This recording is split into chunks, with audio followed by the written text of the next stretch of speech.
All right, I see Daniel is here, very good, and we have half a minyan here, Baruch Hashem. So before we continue with Parak Yud, which is about the priorities in Brachos, thank you very much. We're going to just go over the handout that I gave out last week about changes in location, which I don't know if we addressed everything that I wrote in the notes there. I'm not going to go through the chart. Maybe I should.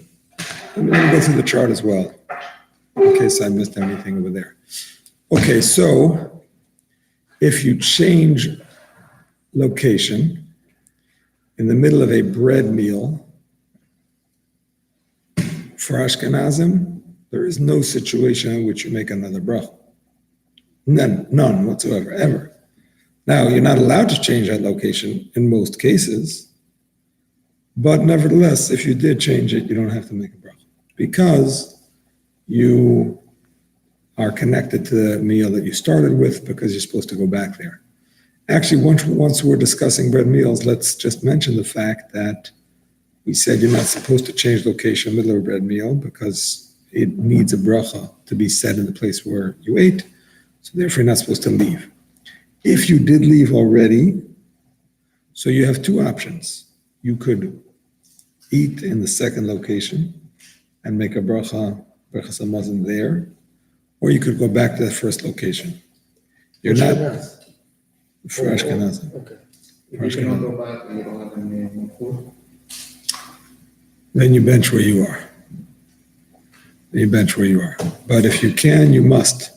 If you left on purpose for sure, and if you left by accident, it's machlokes, better to go back unless you're going to miss your flight or miss your group or whatever.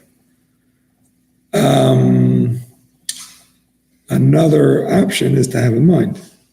If you had in mind before you started that you're going to be going in the middle, then it's not considered that your place is fixed in the first place. Like in a synagogue, you're eating and then you go to home. If you plan, that's okay. Hamotzi. Then it's okay to change. If you are in the middle of a bread meal and you get an opportunity to daven with a minyan that you're not going to get later, or to accompany a chas and kala, whatever, some kind of mitzvah that's passing by and it's not going to come back. So once again, you're allowed to leave for the sake of doing that mitzvah. And then you come back and you say the bracha in your place. Because really, you're not really doing an aveira when you leave. You're not allowed to do an aveira to do a mitzvah. That's not allowed. But this is not really an aveira because you're coming back, you're going to make the bracha in the right place. It's just a chashash that maybe you'll forget, you'll make the bracha in the other place, which you shouldn't really do. Okay, that's a chashash, but the mitzvah averis, passing mitzvah overrides that chashash, that suspicion. Any way to ask questions through voice on YouTube? That is a good question. I don't know the answer to that question. Another question. Benji wants to know if he can ask a question with the voice. Say something. I don't really know. in the meantime, I can use the chat. Yeah, put user in time, hide user, add moderator. Maybe text us and Pop out chat. I don't know how to do that. you can text us on the phone. I don't know how to do that. I'm sorry. I have a question, Rabbi. Yeah, I'm sorry. You can put it into the, if you send it into, what happened to Hangouts? Hangouts went away for some reason. I don't know why, but they went away. But if you want to just put a question into the chat, I can play it. Yeah, go ahead. I'm in a synagogue, let's say, okay? Any person, So I'm sitting, do netilat yadayim, eat bread. I didn't thought about to change place. Now I know I'm going to do kiddush to the family and eat lunch to the family over there with the bread. Yeah. Now, it's better to do Birkat Hamazon here, or it's a Bracha Lebatala, and go over there to do another one? Well, if you had in mind, why should you do Birkat Hamazon?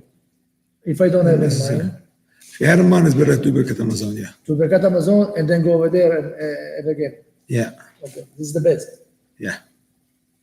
Correct. How much time you have if you plan to come back? When you type in a question on WhatsApp, it logs me off the YouTube chat completely. Why does it do that? Why can't your phone do multiple apps at the same time? That's funny. 72 minutes. I don't know about It's that. better I'm sorry. It's better less. I'm on the YouTube. On my computer screen, I have the YouTube live in one window. I have WhatsApp in another. I go back and forth. I'm not logged out from either one. I don't know. I'm sorry. Emmanuel is suggesting there's another way, an educational, what is it called? Google education account. Google educational I'd like account. to set up for Okay, so maybe we'll try to set that up and maybe that'll be a better way. Sorry, question? No. Okay. Yes, question about how long? yeah, I have a question. How long is the Yeah, today? look, if you plan to come back, how long you have? Before you lose your chance for the bench. So if you were full, then you have until you become not full, which is subjective. So you just have to think about how full you are. If you're not full yet, then there's a machlokes if it's 72 minutes or perhaps even less than that. So half hour maybe. It's not so clear what the shear is. So if you're not full, it's problematic. It's probably better to bench sooner rather than later and wash again and so on when you start again. If the Kesayis is more than 72 minutes, It's definitely, 72 minutes is definitely too late. But some say it's less than that. Some say it's less than that. Some say it's as little as 12 minutes. But a lot of posts will say a half hour. But 72 minutes is for sure too late. If you're full, then you have until you become hungry again. Okay, non-bread grain products. For starting, did we discuss what going No, not at all. We didn't get to it yet. I have it on the bottom of the shear. And let's wait till because now I'm just reviewing from last week. When I'm finished the review, we'll go on to Sephardic halacha, which is actually machlokes. Because even within Sephardim, there's different shittas if to be choshesh for their or not. Okay, non-bread grain products. So in general, I mean mazonos, anything mazonos, anything mazonos, Stuff like that? cakes, crackers, pasta, anything mazonos. So there is a machlokes if when you change from room to room, you'll have to make another bracha or not, room to room, house to house, all of those is a machlokes. What's the bracha? We call this the amount for it? Or mezonot? What do you mean? Yeah, doesn't matter which amount or Kazayit. kazayit. If it's kazayit, then lamechia. Yeah. I mean, some mezonot, if you eat a lot, you have to do Birkat Hamazon. If you eat a lot. Depends. Okay, so the Maisa, there's a machlokes. If changing location necessitates a new bracha or not for mazonos. And therefore, you should not change location. Anyway, you're not supposed to change location, even if it necessitates a new bracha. But especially because there's a machlokes about it. But Lamais, if you did change location, you don't have to make another bracha, because some say you don't have to. Several brachas lahakam. So if it's wine or fruits of the 7 species, as opposed to grain, so it's basically ala eitz, or prio eitz, or ala gefen, prio gefen. Once again, Achloikis. You don't have to say another bracha because of the doubt. The Vilna Gaon, by the way, paskins that these products do not have to, you don't have to go back for them, and therefore you have to make another bracha when you change location, just like Bar Nefashas products. But most poskim stay with the question, and therefore they say you don't have to make another bracha because of the doubt. Now, what's important to point out is that because it's a machlokes, in order to satisfy both shittas as much as possible, it's better to simply make an ala michya, or ala gefen, or ala eitz before you leave. See, in this respect, it's different than Brachos Hamazon. Brachos Hamazon, also you're really supposed to bench before you leave if you didn't have in mind. But if you had in mind, then it's okay. Or if you're going out for a mitzvah, it's okay. But over here, even if you had in mind, or even if you're going out for a mitzvah, it's still going to be a problem, because some say that regardless, you have to make another bracha in that location. Some say you don't, you're going to be stuck. So it's better to say a bracha achrayna before you leave, and make another bracha when you get there. Say the bracha achrayna before you leave, you're fulfilling the mitzvah of saying a bracha achrayna where you ate, which you're supposed to do, some say. And then once you said that, you're free to make another bracha in your new location. We discussed last week, maybe it's going bracha shenitzricha, it's causing an unnecessary bracha. If you wouldn't have said it, you wouldn't have had to say another bracha. But lamaisa, that's the psak. So if you're having kiddush at shul and you're having mazonos, it's better not to have in mind that you're going to go home and continue it. If you did b'diavad and you left already, you don't make another bracha. But it's better not to do it. Better make an ala michya before you leave. And you come home, make another bracha. If you go home and you do a motzi, then it's covered. A motzi for sure, you have to make an ala michya. Before you do a motzi, you do a mechia. Correct. But better to say it before you leave. What is the reasoning behind the opinion to say that you have to go back to your place? Basically, they say that it's a long bracha because it's a chashuv bracha. The ein shalish, it contains the core bracha of benching. So it's an important bracha. It has to be said where you ate.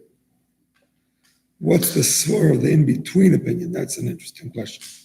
The svara, Even in the Vilna himself, why doesn't he say something? I don't know why. You I don't know the svara. You got it. In terms of benching, you can understand benching is da'iraisa and so on. In terms of the main shalish, it's a chashuv bracha. Why? What's the svara specifically of the grain foods? Does he hold on to the Raisa? I think we said that if you eat a lot of them, you could become a motzi. Oh, is that why? But that's not true by all mazonos. It's only true by some mazonos. Meaning how it's made. No, if you make it a porridge, porridge is never going to be a motzi. No, I think it's saying that there are situations that you would be able to become zone. Okay, but this may not be that situation. So, Maybe they made the entire thing before that.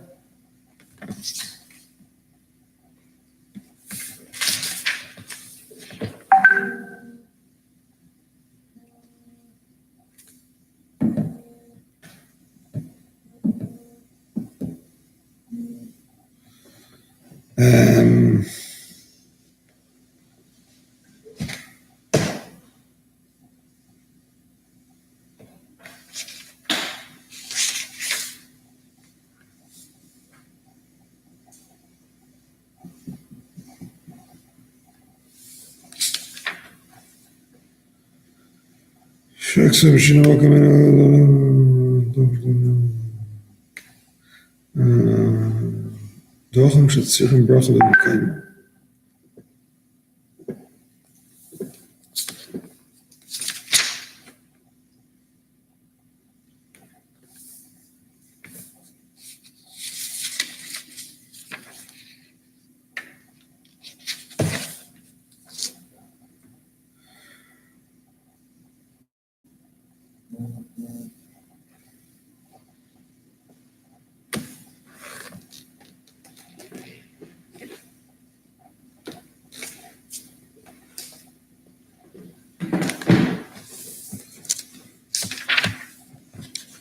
Sunresh Yod.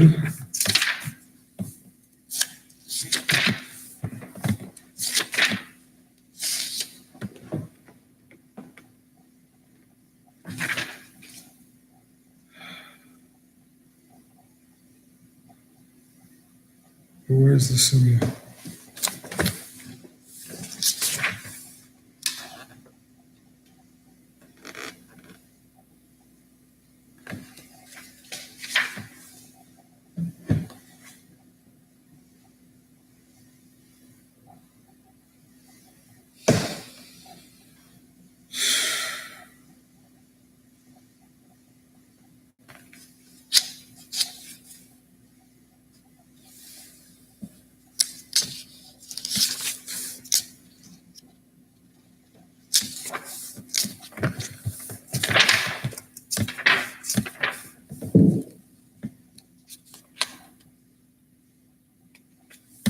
It is Kuf Pei Dalet Gimel. Yeshem Shkol Shesamim Tu and Brach Lachem. Koim Yeshem Shkol Shesamim Mina Dogan Davka. Yud Aleph. Okay.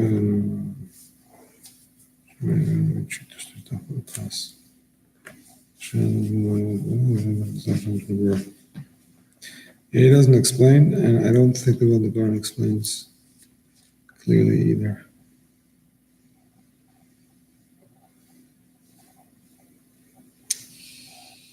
Yeah, I don't know.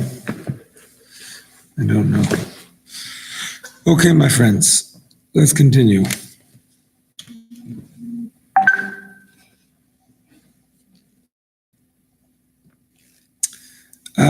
Okay, Brachos foods. The answer is once you change location, you definitely have to do the bracha. The question is, what is considered a change of location? So from room to room in the same house, some say is never a change of location, and a person who follows that opinion, the Mishnah Berurah says, don't stop him. Some say it's only not a change of location if you have in mind, or if it's a usual thing for you to go from room to room. If it is from house to outside or house to house, it's definitely a change of location, unless you can see the original place. If you see the original place, it's not, although that is also a subject of dispute. So it's better not to put yourself in that situation. But if you did no bracha because of that opinion, however, that only works, we said, if there's no Reshus Rabbim in between, and you could see your original spot the entire time, not that you were blocked from it at any point.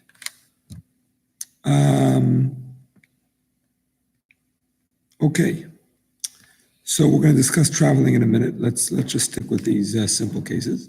Even if it's a split second, say I walk out my door, as long as I'm inside my door, I can see my place, but once I walk out my door, so I can see my place again through the window, but a split second. Split second is all you need.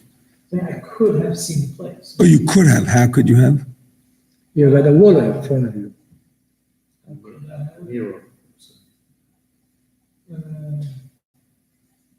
If you could have. If I would have put my head there and crawled my feet out, and then.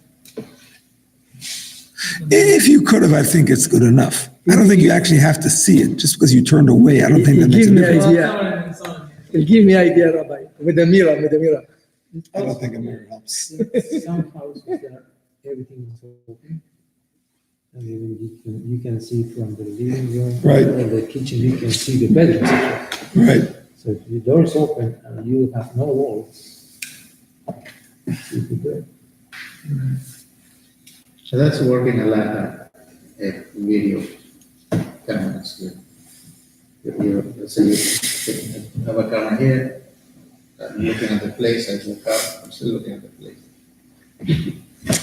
I don't think it helps. Rabbi, You know? Because that you could look across the world, and obviously that doesn't help. So it doesn't mean anything, the fact that you can see it, you know what I'm saying? The fact that you could see it physically without a camera means that you're connected to it. The fact that you see with a camera doesn't mean anything, because you could see anything with a camera. You could see the kotel right now with the camera. Doesn't mean you're So there. there's a thin little pole in that moment, since I put my eyes. Okay, a thin pole, which you could see, that's not a hefsek, you know what I'm saying? Rabbi, what Suppose about, that pole like this. Technically, Oh, you mean if you would have moved back? If you would have moved back before you crossed it, then you could have had it in your range of vision.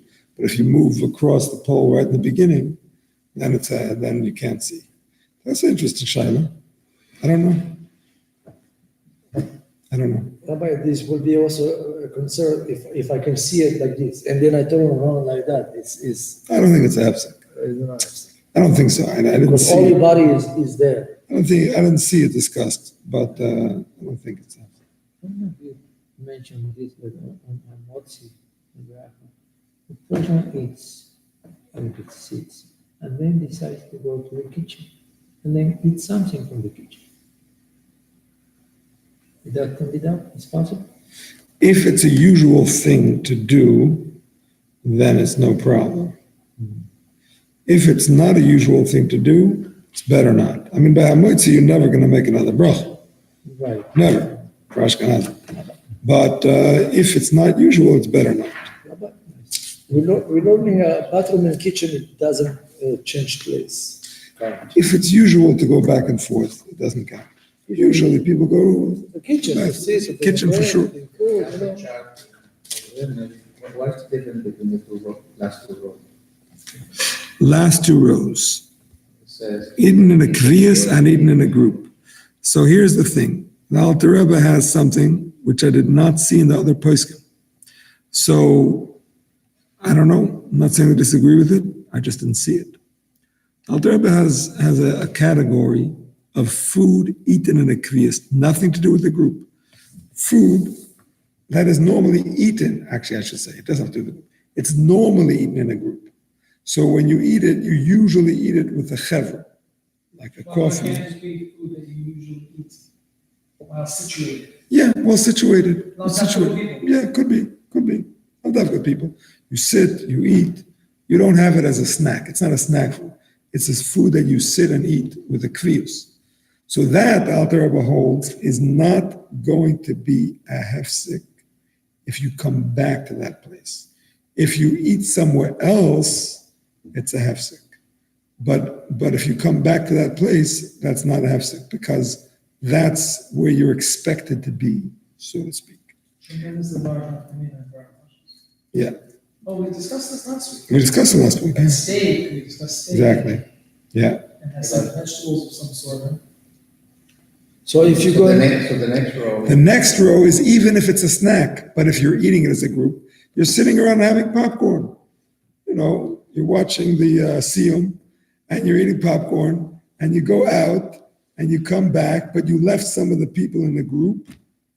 So once again, you don't have to make a bracha when you come back. If you're going to eat something somewhere else, you have to make a bracha.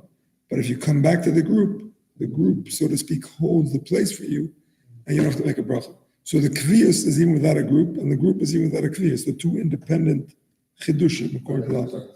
I'm sorry, the same halacha. All the rules are the same. Rules are the same, but it's different cases. One is that you're eating a type of food that is eaten in a permanent way, regardless of whether there's a group or not. And one is you're eating it with a group, even if it's a snack food. Those are the differences. What's a miktzas chaver? One person is that? Benji's asking the question. What is what? Yeah, I think even one question. I think even one person. I don't think it makes a difference how many people. As far as I know, I'm pretty sure it says even one person. Pretty sure. Benji's asking, burn of fushes, do you need to say burn of fushes in your location? Burn of fushes is a bracha that is not connected to any specific location. Meaning to say the right time to say burn of fushes is when you finish eating. If you change location, that doesn't obligate you to say burn of fushes. That being said, The poskim recommend it's a good thing. I'm explaining right now. Some say it's a good thing for you to say it before you leave, so you shouldn't forget. But it's only a question of forgetting. But it's not an essential requirement. It is essentially something that does not need after bracha in the same place. So therefore, if you change location, you don't have to make another bracha before you continue eating. You make an after bracha when you're finished. And even not necessarily in that location. You eat in the second location with another before bracha, and then you go out and say bar nefashos with another bracha, and then you go to a third location to say the bar nefashos. I mean, there's no reason to delay it dafka, but I'm saying if you go to a third location to say the bracha acharina, you didn't do any yisr, because there's no obligation to say the bracha acharina where you ate. Where did the Alter Rebbe get the halacha of the yeshivas? Of the kviyas? Can't say that I know.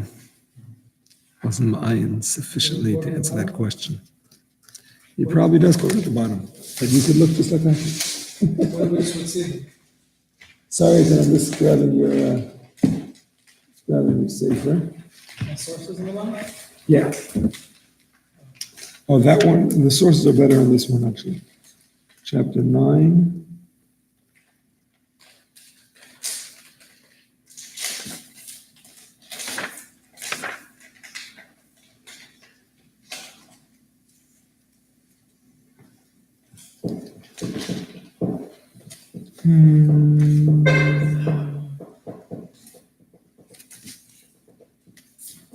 This sefer, these books, it's good for my kids, English. Where you bought that? It was a lot from the day because I tried to find out more because people wanted to buy it. We didn't have it anymore. No, you understand.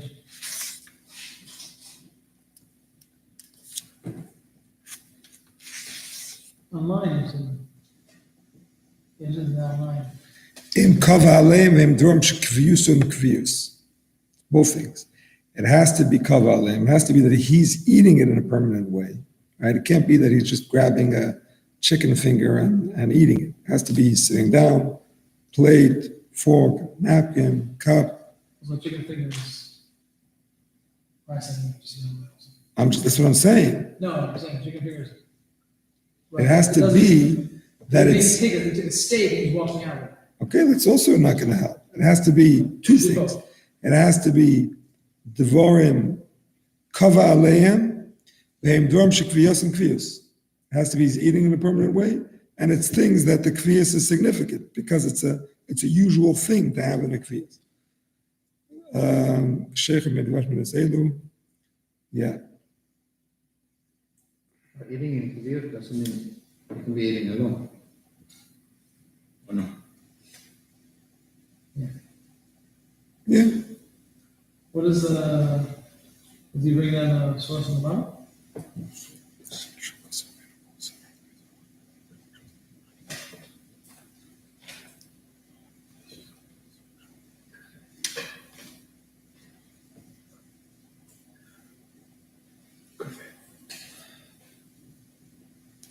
He says to look in Kufa and Chesef Ches.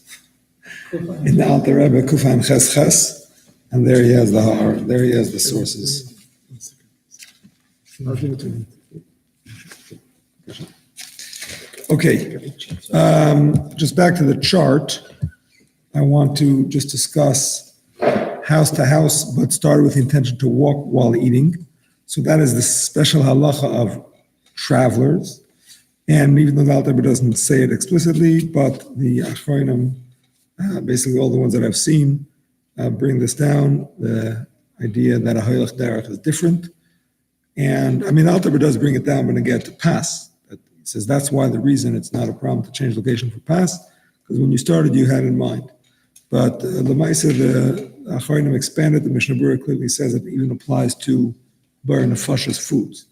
That if you started to eat it as you're traveling, then the shinui makam is not an issue because you never had a makam. It's only a shinui, it's only a change if you had a place, change of place. But if in the first place you never had a place, then it's not a change when you go from place to place. And then we have another chiddush that some say if your food is in your mouth, or if you're continually eating it, so that's not a hefsek either. It's only a hefsek if you stopped eating and started eating. But if your mom is eating the whole time, then it's not a hefsek.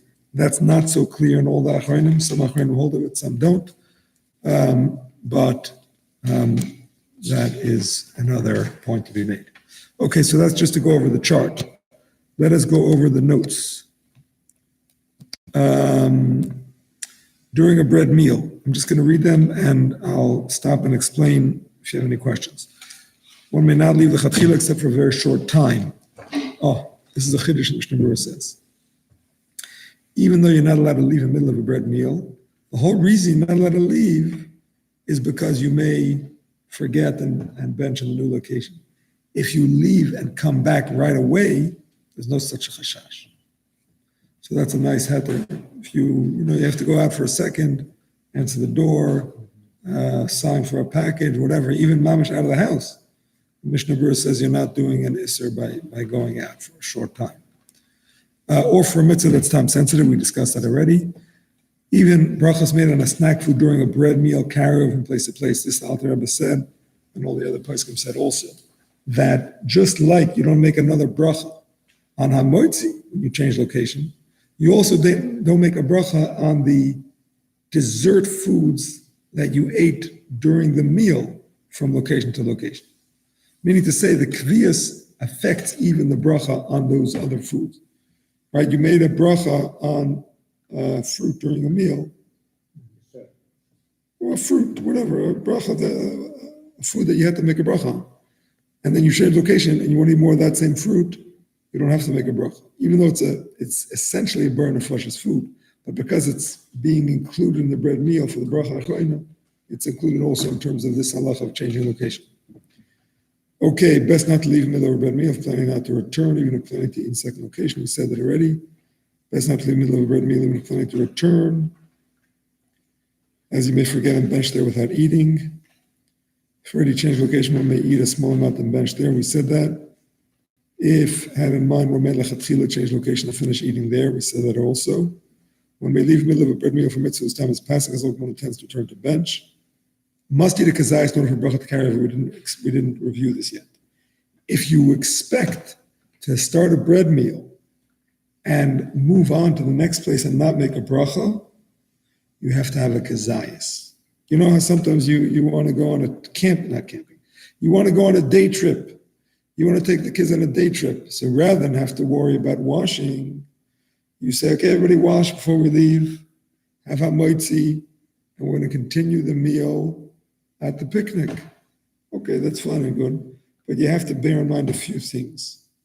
First and foremost, you cannot go too long without eating in between, because then your food will have been digested and you can say bye-bye to your whole plan. The whole plan is gone because the bracha rishona is over once the food is digested. So you have to eat every so often. Secondly, you have to have a kazayas before you leave. The whole concept that a bread meal carries over, actually, you know what, I'm getting it wrong. I'm taking it back right now. I take it back. No. Which part was a mistake? Take it back. Here's the thing. If you start the meal at home like a home meal, not like a hoilech derech, then you have to have a kazayas, even if you're planning to change location. But you're not starting like a hoilech derech. So your kviyas is only established by having a kazayas. But if it's like, we're getting to the car, make sure you go to the bathroom, make sure to wash for bread. You're out the door. That's hoilech derech. Then changing location doesn't make you make another bracha anyway. So if you're doing that way, you don't have to have a kazayas. If you're starting to eat in one place, like a mensch sitting down at a table, and you want that bracha to carry over, then you have to have a kazayas first in the location. But if you're going like a hoilech derech, you don't have to. So what I said is true, must have a kazayas for the bracha to carry over, but that's only if you're not going like a traveler. Yeah, sorry.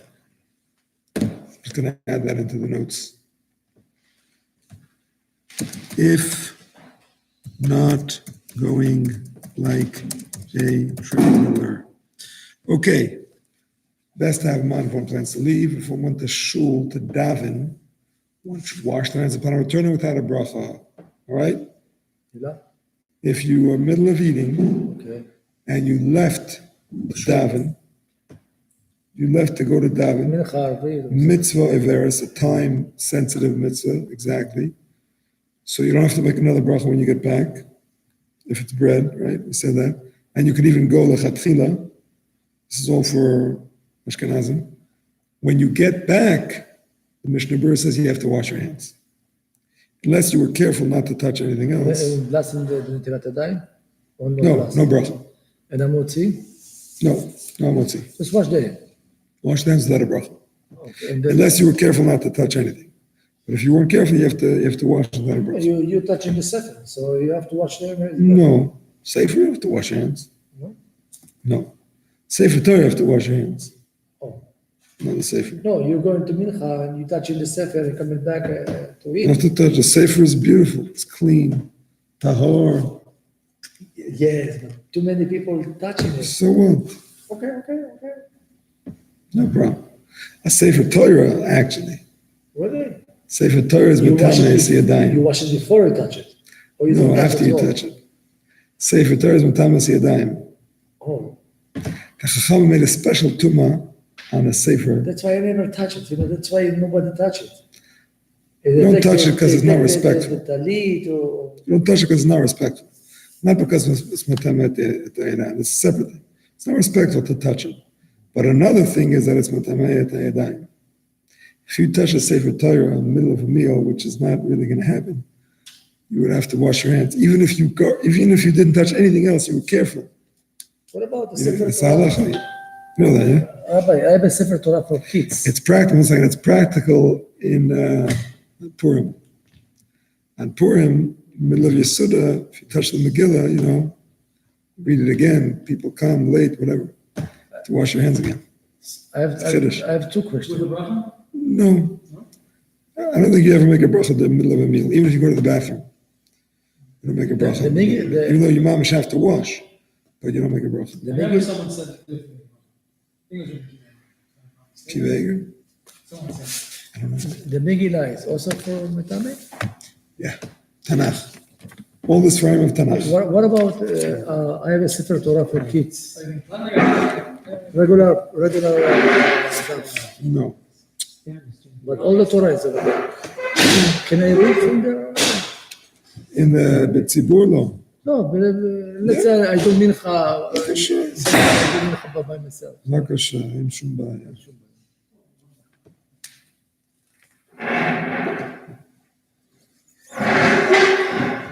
You have to put water, I think, to put it's empty.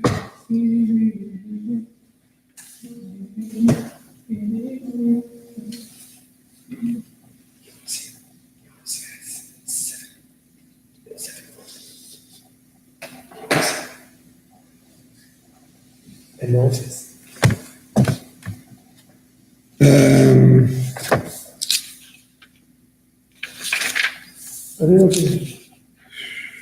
Kafit?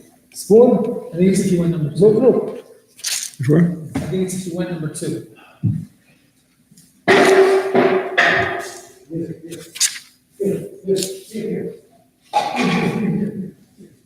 It's definitely- You're right. Yivarach on place Yadayim. Rashal Chelik, the Sfili, the inside of the word. The Machaber says to make a bracha. Rashal says not to. Who says that? Rashal. Also, Tzorach Hashnog Makam Aturim Ma'ameh Sheshala, sounds like a bracha. I know the Mishnah Berurah agrees with the Machaber. It's a doctor. Not Ricky Baker. Maybe Kivega too. It's not a steering. It's not a steering. Does Ricky Baker also say? The Bir Halacha doesn't bring up Kivega. It brings a lot of Achronim, but I don't see Kivega. Okay, very good. The Alter Rebbe says not. That's why I have that in my head. Pretty sure. Okay. Lamaisa, we continue and we say, if davening will take a while, benching as a food may digest, one should bench before leaving. We mentioned that already. Burn the freshest foods. Mishnah Berurah recommends one say burn first before leaving the location, as otherwise one may not end up making a bracha achrona until it's too late. Some only say this if one finished eating.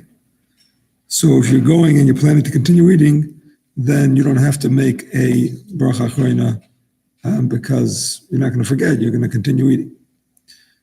Okay, house to house. Different rooms in an apartment building may be like house to house. Machlekes or Yashav and Shlomo Zalman. Meaning to say, the fact that it's a different owner perhaps makes it like a different building, even though it's at the same roof. But it's a different owner, so it's like a totally different rishus.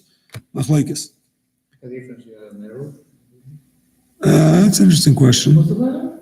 If you have an Eruv, What would be because maybe it's not like a different owner. It's like the same owner, Eruv. Saying Eruv Chatzeris. Eruv Chatzeris. I don't think so. I don't think so. Because the whole thing over here, we said, is not a halachic thing. It's more of a consciousness thing. You know what I'm saying? Like we said before, when it comes to the rules of changing from one garden to another, he brought in the dirshu. It's not about, when we say that a garden has walls, it doesn't mean walls for Shabbos. It means walls that people consider it separate. So the mice that people consider two apartments separate and different, even if you have an Erev Chatzeris, it would seem. Leaving with intention to return immediately is mutter according to the Mishnah Berurah. In reference to leaving a bread meal, we said that already. Leaving coming back may not be a hefsek. One could rely on this if it was needed for the meal. This is a big chiddush, my friends, which is what we said last week, is the heter, the only heter that my Rosh Koil was able to think of for going inside to wash by the sukkah. Again, you're in your sukkah. You made kiddush. You want to go inside the house to wash. You're changing from bias to bias. I'm talking about if the sukkah is not adjacent to the house. So you have to walk under the open air. It's mamish mi bias to bias. Now, if you can see the whole time through the window or whatever, that's something else, but that's not usually going to happen. So what's the head there? Having in mind doesn't help from bias to bias. And here you have a question of Kiddush Makam Suda. You change location between Kiddush and the meal. Mamish bias to bias. Big shaila. It's a big shaila. And I mean, the Maisa people do it. Doesn't necessarily make it right, but we should try to find a limud zchus. So the Mishnah Berurah says that even bias lebias, if you're going and coming back right away, some say it's not a hefsek, and you can rely on it letzorach hasuda. This is letzorach hasuda. I mean, if you have a sink local in the sukkah, adar. But if you don't have a sink, you need to wash. Letzorach hasuda, it's necessary, and it's right back and forth right away. So the Mishnah Berurah says that's not a hefsek. Which scenario would be this on the chart? Yeshli. Which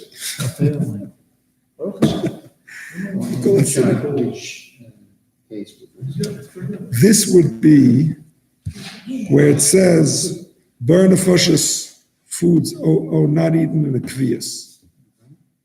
So the Mishnah Berurah holds. So where I wrote house to house outside of the house and can't see. So there it says yes, bracha. According to Mishnah Berurah, if you go back to the original house and you left to be able to eat in some way for the meal itself, you don't have to make another bracha when you come back. I didn't put it in the chart because it's a whole nother The concept. chart has 36 scenarios. From these 36 scenarios, only 2 require for sure, and then 4 of them maybe yes, maybe. If you're going to err, I guess you'll see a bracha. The whole point is not to err, but we do have the cases where you don't say a bracha when you return, but you do say a bracha in the other place. That's another possibility. But yeah. Okay. What are we going to do, start out? coming up, have no fear. Have patience, but you have to pay attention. Even Sfaradim have to pay attention now. What? Even Sfaradim have to pay attention now. Pay attention. I'm not saying you're not. I'm just saying that a lot of Sfaradim poskim say to be choshesh for the Ramah in this case. Because of some Brachos Lakal. This is basically the Ramah, yeah. Benji says, actually most of the poskim, most of the Sfaradim poskim say to be choshesh for the Ramah. No, including Bavadia, believe it or not. Ben Ish Chai Kaf Chaim En Yalkut Yosef. Ben Zion Abba Shaul is the only one who says Chaber only. It doesn't sound like the Yalkut Yosef, but you can look it up.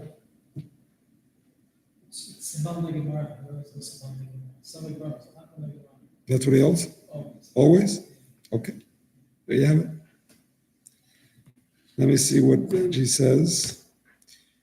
What is the reasoning behind the opinion that says you need to go back to your place? You asked that already. We're on Freshers who said that. In Shul, we had our suit in a side room. In order to wash, we had to walk through Zal to the sinks, the restroom to wash. The Shul suggested to wash and walk while rubbing our hands with the water through Zal, then dry our hands in the room of the Suda. That's a nice chumrah. I'm going to call it a chumrah. I'm not going to call it a din. So here's the thing. The reason why your Rosh Hashiva said that, who is Rabbi, I'm trying to remember Rosh Hashiva, Morristown. No. Trying to remember his name. Dubinsky, yeah, that's it, Shkoyach. So here's the svara. Here's the reason why he said that. No, that's in the Tomcha. It's Tiferes. That's my first yeshiva. Really? So who did you know? What did you say? I was there for a very short amount of time. Okay. So here's the reasoning behind. Let me just explain why that's not really an issue as far as what we're talking about here. When you go from room to room in the same building, and you had in mind, which you obviously did, right? You're going from the dining room to a side room to wash. It's all in the same building. So you had in mind, obviously, and you're coming back room to room in the same building, no hefsek. When you say same building, you mean the same house or the same apartment or the same apartment building? That's a machlekes. But if it's the same roof and it's the same owner, it's for sure the same building. If it's a different owner, like two apartments in the same apartment, then that's a machlekes. But here in the yeshiva, you go from the dining room to the let's say washroom. It's two rooms in the same building, so it's not a hefsek.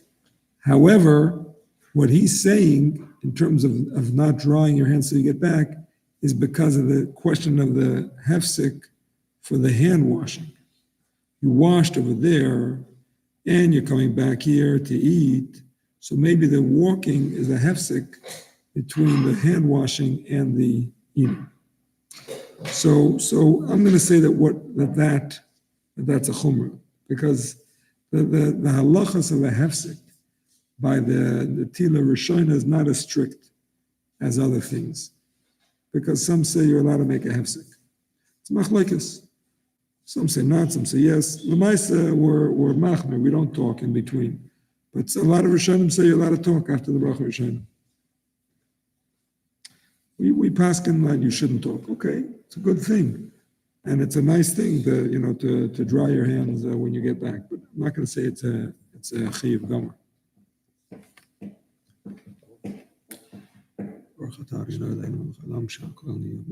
Amen.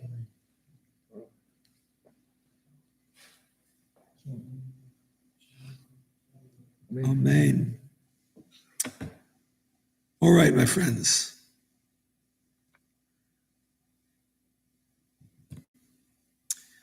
We continue in the notes and we say,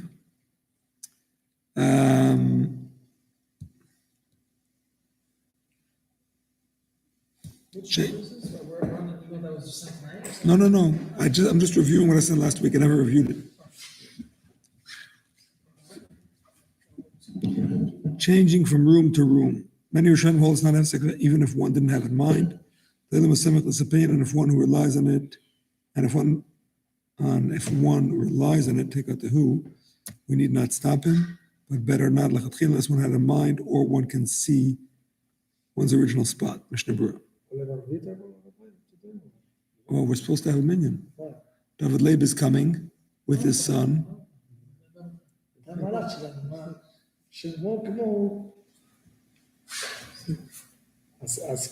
No, we have David Leib and his son, Okay, and Elchanan, okay, and Michal. Yeah. Shkoyach. okay, so אנחנו- Very I've good. seen ones. okay. That, What are the, Rob did not read pray? in the case of the. Not pray? Not pray? Provide, okay? You Rob pray? brought in, at the end of this thing was the case of the balcony. Yeah. So I've seen that a porched A covered porch is like a room. not a covered porch. Okay. I saw that. An open porch is a machlokes. Okay, well, right. So this may be the same idea, but Okay, open okay, porch. it's good, it's good. I saw that if it was חסר לנו אחד. walled in, or even fenced in maybe, I don't remember what I saw. I think it was boarded, walled in, so then it's considered the same place. Uh-huh. I had in mind the back of the Brachos Center, a big space, it's technically a wall with a fence on top. So it's like, you get a whole humongous area. So, and it's, you're still within the Brachos, you're still considered people go out and have, Interesting. it's still part of the shul, there's chairs there, you can sit and talk, and learn. Interesting. Patio? What? It's a patio. It's like a backyard. It's kind of like more of a backyard, It's a backyard with a fence around it. right? Interesting. Right, another case I was thinking about, the shul, to Ezra, they have a whole, as soon as you walk out to the side, where the sukkah is, that huge cemented path, paved thing, and then you get the grass. So that area, I'm thinking also that Allah was referencing to that the same thing. There's such a thing, that as long as it's. I don't know. Did I say about Yashem? Something about Yashem? There was a nice heter about the barbecue. Oh, that was the, That was the thing of Pinchas Chaim Pinchas Shamberg oh, right. that said that the barbecue is like a room because that's people treat it like an eating area for the house. But I don't know if we can extend that to the yard. I'm not sure. The yard is the yard. It's not the same as the house, even though it has a fence. But that doesn't mean that people treat it like a room in the house. Well, I'm it's saying. not like outside. I understand, but it's still not the same as a balcony.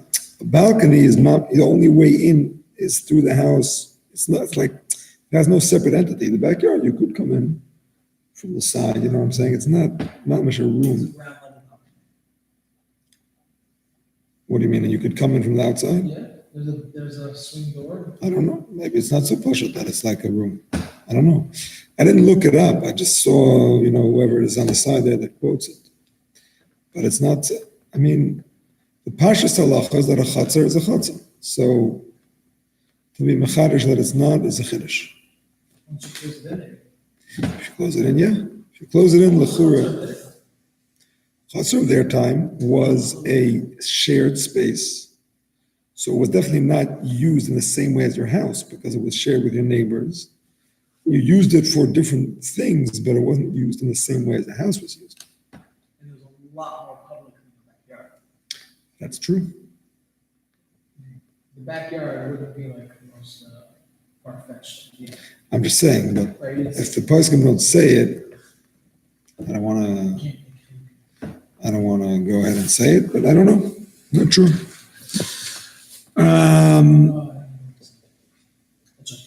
Okay. Changing from room to room and having it in mind only works if you plan on eating the second room. Okay, we discussed this. That Chaim Shalom Deitch, Marash Koilo said it only works. The whole idea of changing from room to room and having it in mind is only if you're going to eat in the second room. But Yashiv says, no, it works even if you're coming back without eating there. And that's pretty much what the Olam does. One who usually goes from room to room in the middle of a meal is in mind. He said it already. Single location from house to house is machlekes. Some say better to not rely on it. It only works if you can see the original place the whole time. It doesn't work across the street. We said it already. Leaving some people eating works even burn freshest foods. Only works when you return out on the other place. Enclosed garden is like one room. Two separate gardens is like two houses, even if there's no wall in between.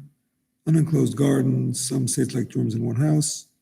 Others say it's like separate houses if you can't see the original place.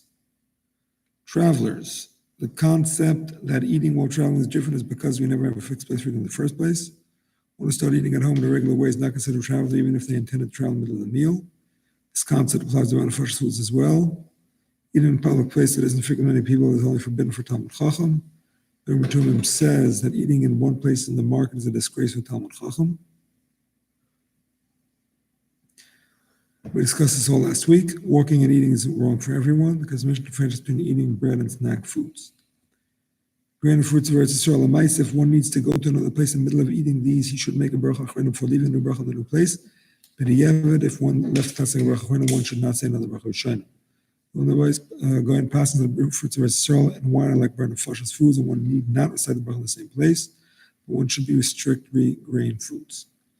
If one changed place in the middle of eating these foods and was also eating burn of flesh foods, it's a question if it's necessary to say bracha rishayna the burn of flesh foods. So Shulchan suggests it's like leaving friends who are eating. This is what we said last week, that if you have a mazonas food and a burn of flesh food, and then you change location, in the second location, you would have to say a bracha rishayna on the burn of flesh food. But if you come back to the first location, you don't have to, because coming back to the first location is like it's like you left a friend there. The alam michya is your friend. It keeps you connected to that place.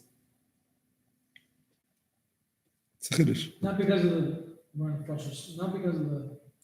It's not that the burn of flesh is part of it.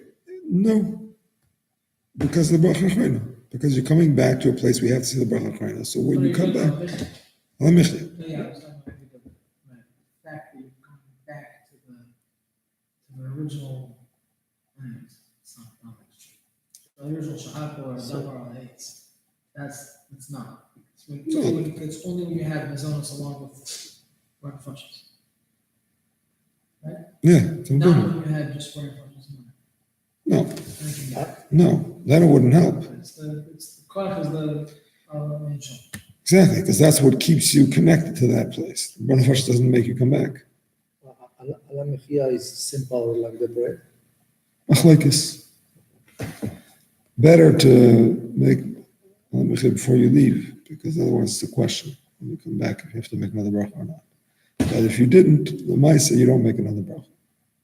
Because since by bread you don't have to, some say it's like bread, you don't have to either. Who says alam mechia in the rice?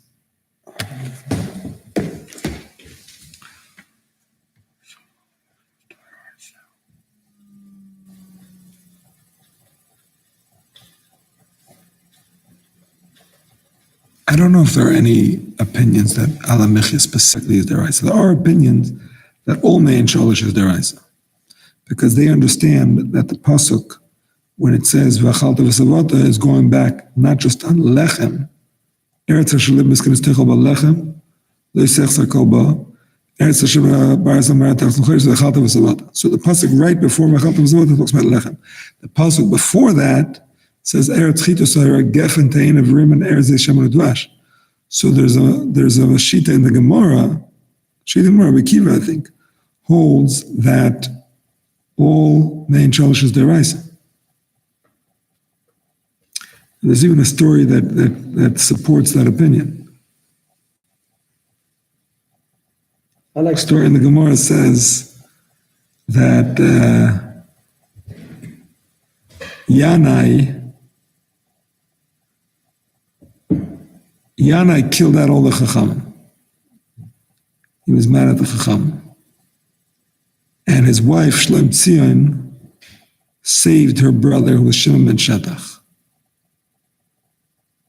And once they finished eating, and they couldn't, they didn't know how to bench. And there's nobody left. Nobody knew how to bench. I mean, the Amei Haaretz in those days were like simple mamish, didn't know anything. So the Chachamim were all gone. So Yana said, who's going to bench for us? Shlemtzian saw that it was a good time to bring her brother out of hiding. And she said, I saved one Talmud Chacham, my brother. So Yana said, bring him out. So Yana said, no, lead the benching. So he said, what, you want me to say, Nevarech lelekenu she'acha Yana v'chaverev? I should thank Hashem for Yana's food. He didn't give him any food to eat. Understand? He just said, lead the benching for us, but he didn't give him any food. So Yana said, okay, drink the wine, because he gave him a cup to bench on. Drink the wine, and then you could lead us in benching. So it's mashma that the wine is the same chiyuv as the bread. Yana was eating bread, presumably. And he said, if you drink the wine, then he could lead the benching, as if it's mamish the same chiyuv. That's a support for that shita. Anyway, Lemaisa He's saying if his key would of benching is derabanan, how does he? Someone who just eats mizonos, he can't leave bench. Exactly. Exactly. That's interesting. So Lemaisa, some Rishonim paskin like that. Some Rishonim paskin that it's deraisa, but most Rishonim paskin it's derabanan. But I don't know of any Rishonim that specifically say alam mechia is deraisa. You know what I'm saying? It's either bread or all shivas aminim. I don't think so. I'm not sure. So today the halacha, wine, if you drink wine, you can do Birkat Hamazon? No. Only in that time. No, there was one shita. Ish kazeh shita. It was a lo ikar. No. Lo ikar la halacha. No. All right, my friends, the opinion of the Mechaber. I wrote for Sfardim, but it's actually not so clear, because a lot of Sephardic poskim say that to be choishish for the shita of the Ramah. But let's first go through the Mechaber's opinion. The Mechaber holds, even when leaving in the middle of a bread meal and returning, one must bench and then make another hamoitzi, even if leaving for a mitzvah. The Mechaber holds that leaving, everybody agrees that bread is different than other foods. There's no question that a bread is different than other foods. Why? Because bread, you have to make a bracha where you ate. Other foods, you don't have to.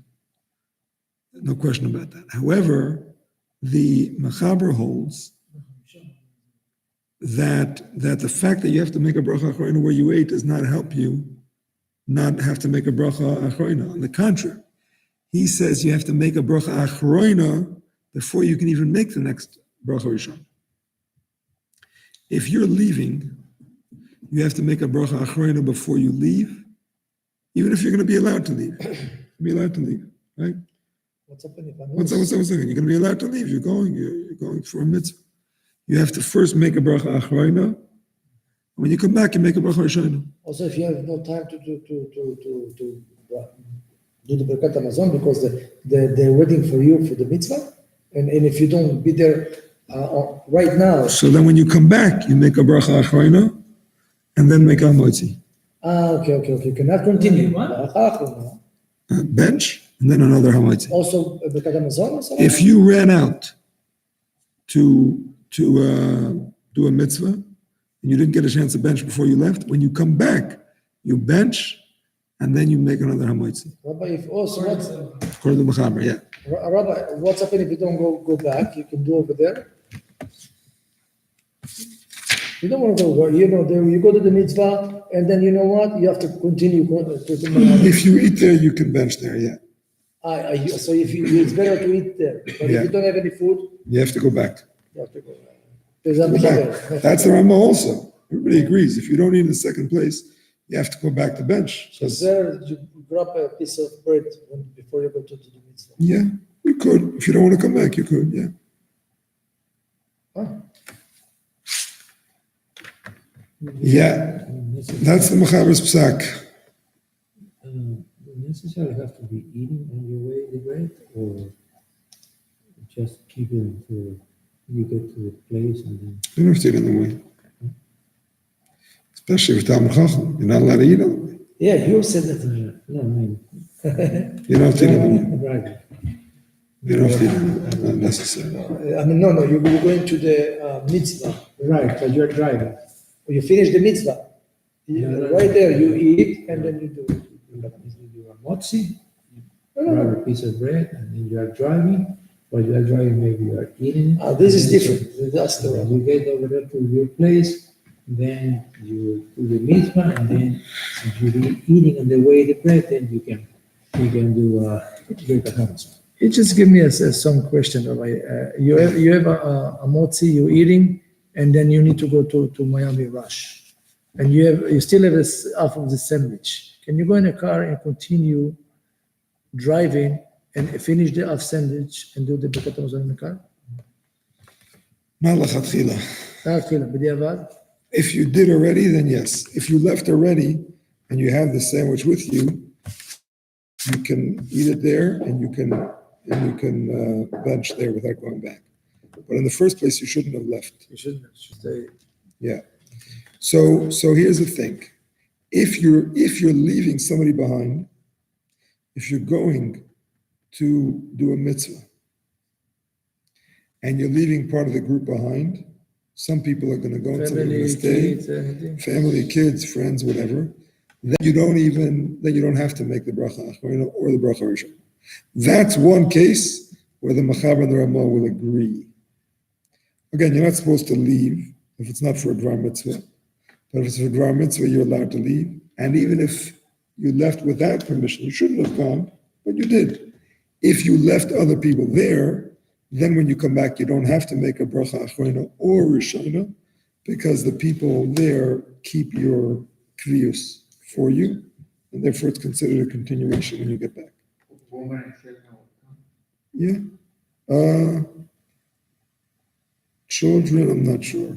Women, I think. I don't see why not. I don't follow this. I assume.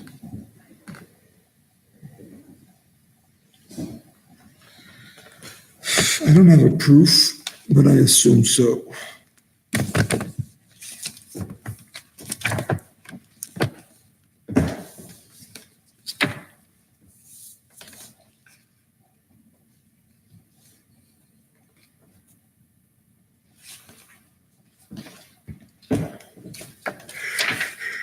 Okay,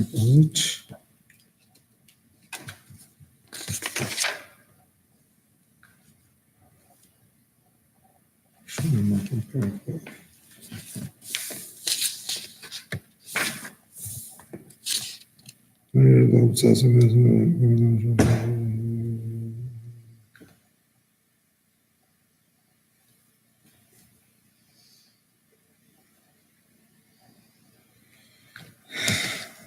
I mean, he doesn't specifically spell it out. I don't know what to say.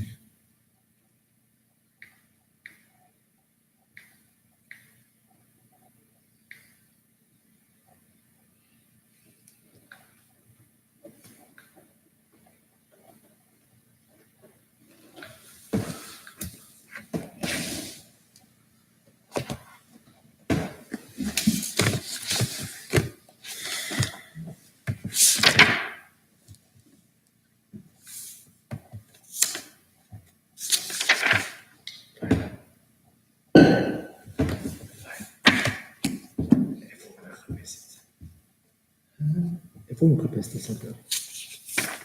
באיזה... הילד שלו, זה מחפש, איפה הוא מחפש? כל אנשי אנחנו קראנו שם? אני לא check the website. איזה חלק?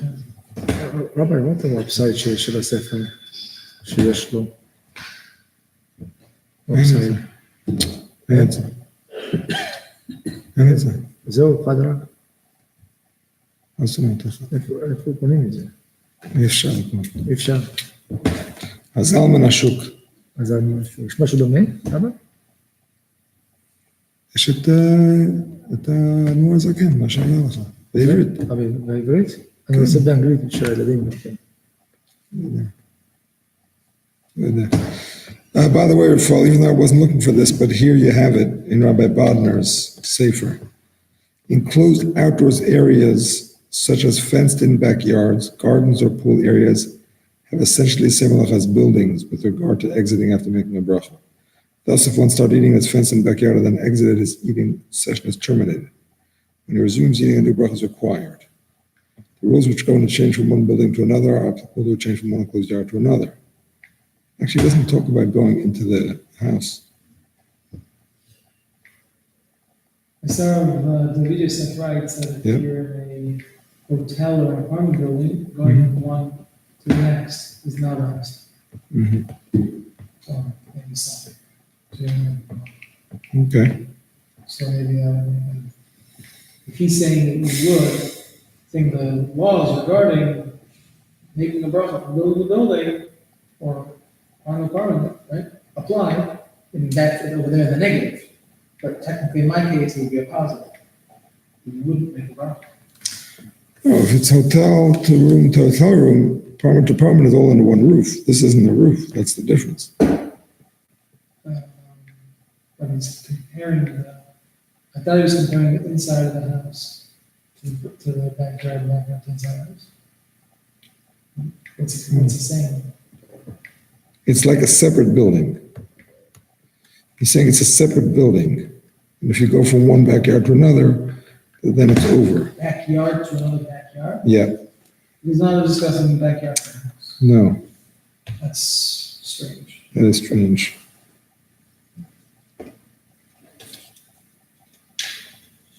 Yeah, it is strange. Oh, here he has it before. Sorry, a building and its courtyard. He has it, the halacha before that. A building and its courtyard or backyard are considered two separate locations. Even if the building and the courtyard are both the private property of one owner, when he exits the building to go to the courtyard, his eating session terminates. ולעניין חצר שמאחורי הבתים שנוסעים שם שולחן וכיסא לפעמים נוסעים שם גריל ואוכלים שם סעודות בפרט בימי הקיץ שמעתי מגיש ישב למיועצי ועשת חוצר בגנח שנמוקם וכן צדק אשר זה ירבח. אומנם הגרחה פשיינברג שליטה שמעתי דנחשב כאחד מחדורי הבתים לפיכך מתחיל כשברך עלי לדעס לאכול שם להב שנמוקם. Mincha Scheinberg held that a barbecue area is like a room in the house. It's a chiddush, but I'm saying he only says it about the barbecue. Even from that itself, you can be medayek. Barbecue, yes, but a regular backyard, not. No, he's the only one who says it's just barbecue. Exactly. If you're less than a barbecue, just a backyard, Right. They seem to agree that it's not enough. So put in the sitting at barbecue. Very good.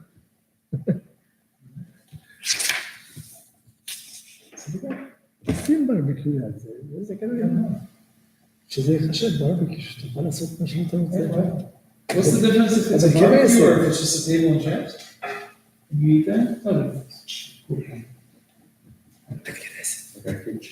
I think he means that it's a kavua place for eating. I don't, yeah. Yeah, I don't like that. I don't think it just means after the barbecue. It means that it's a kavua place for eating the floor. A lot of people have tables and chairs. In the backyard. Doesn't mean it's a kavua place for eating. Sometimes they eat there. I'm saying a grill makes it more kavua for eating. Stama, table and chairs in the Grill, backyard. 4 times a year. I have grill, table and chairs right next to me. Well, I do a home barbecue, so I have a huge grill. I hear you. My in-laws come. They enjoy being outside because they're from Toronto. I thought you almost. I don't want to be outside. Maybe we can try it, you know? Right. Sounds like-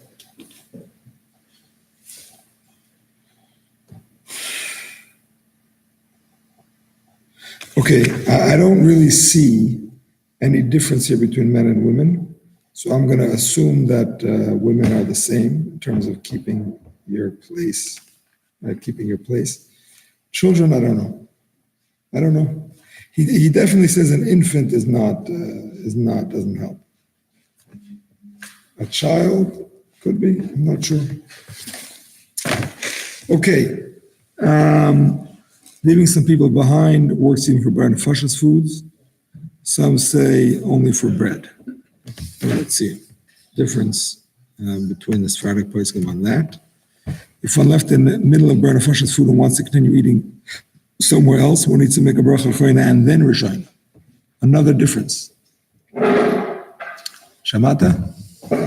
Another difference for according to the Machaber. If you change in the middle of a burn of fashas food from location to location, according to the Ramah, you only make a bracha rishayna in the new location. There's no need to make a bracha achroina before you start eating. Bracha rishayna you'll make when you're finished. The Machaber says no. Before you make a bracha rishayna, you always make a bracha achroina. You always must make a bracha achroina before you make the next bracha rishayna. Both in the case of benching, like we said before, and in the case of burn of fashas. Before you start the next meal, you first have to finish off the previous meal. And the new location. In the location, yeah. I mean, you could have said it before you left, or you could say it now, whichever one, makes no difference. Room to room is hefsek unless one had in mind that that's the same as the Ramah. Concept of travelers applies according to the Mechaber as well. Okay, so now, I'm sorry? The concept of travelers applies according to the Mechaber as well. Some say that b'diavad one should only make new brachas if the Ramah would say to do so. Meaning to say, to be choishish for the Mechaber, the Sfardim should certainly not leave before making a bracha achroina. That's the best thing to do. You want to leave, make a bracha achroina. Even in the case of that you're allowed to leave. You know what I'm saying? You're allowed to leave. You're going chasana, mincha, whatever it is. Better to make a bracha achroina before you leave. But if you did leave and you now came back, so now according to the Mechaber, you have to make a bracha achroina, bracha rishayna. According to the Ramah, you can just continue without a bracha. Because of the suffix, many of the Sfardim Koiskim, Ben Ishchai, Avachai, Malkut Yosef say, b'diavad, don't make any brachas. Messiah Bashul says to make those brachas like the Mechaber himself passes. Yes? So the Sephardim is no excuse. You eat, last before you leave, period. Pretty much, yeah. Unless you're leaving people behind. Unless there's a group eating and some of the people are staying behind and you're going to come back. This is okay. And it's okay. Even that is only if you're going for a mitzvah. But in the first place, you shouldn't leave in that case either. But if you did leave, you don't have to make another bracha when you came back, even according to the Mechaber, as long as some of the people are still there. Okay, my friends. Didn't expect that review to take so long. But now that it did, we continue with Parak Yud. Okay, can you put notes, if you can, all the time you're in Israel, if you can just repeat when you have time next future. Yeah, I feel lost. I'll tell you the truth. A lot of them I wasn't able to make it. And too much noisy noise, too much noisy, it's too much. You said you're gonna do an hour. You did 2 hours each time. It's hard to make up. It's 2 hour. I think there's like 3 of them. There were 3 of them. It's true. No, I didn't think I was saying one. But you're the one who wants to go fast. Tomorrow night. Yeah, but you said you do an hour in the way. Okay, so I did 2 hours. You should be happy. What can I say? Well, we're gonna do a review, right? Quick. Yeah, we always do a review before test, for sure. It's a shame. Okay, my friends, The main thing is the wish. Who is that? that's for sure. Your son is coming, though, Leib, yeah? Excellent. Okay, Parak Yud, here we go. Okay, I'm just going to tell you the truth. The truth is that I, unfortunately, barely had a chance to prepare, except for the Alter Rebbe. I didn't really look through the Achronim, certainly not the Rishonim. So consider this class a preparation for tomorrow's class. Hopefully by tomorrow, I'll be able to give you. No, next Tuesday. Tomorrow we have. What just said Thursday, Wednesday, I didn't understand what's that. This week is regular. Next week I can do Wednesday if people want. Any day, I'm on my. Can't do Tuesday, but I can do Wednesday. Friday or Thursday. You can't make Wednesday. You can make Wednesday next week? I'm not sure yet. Not sure? Shmuel Leib, you? Shmuel, Next Wednesday is good for you instead of Tuesday. Next Wednesday instead of Tuesday. I may change it next week to Wednesday. Next week, Yeah, I won't be in town for 2 weeks. So Ah, okay. Back until the beginning of September. I see. David Leib, how about you? trip. Huh? A good trip. Okay. Thank you.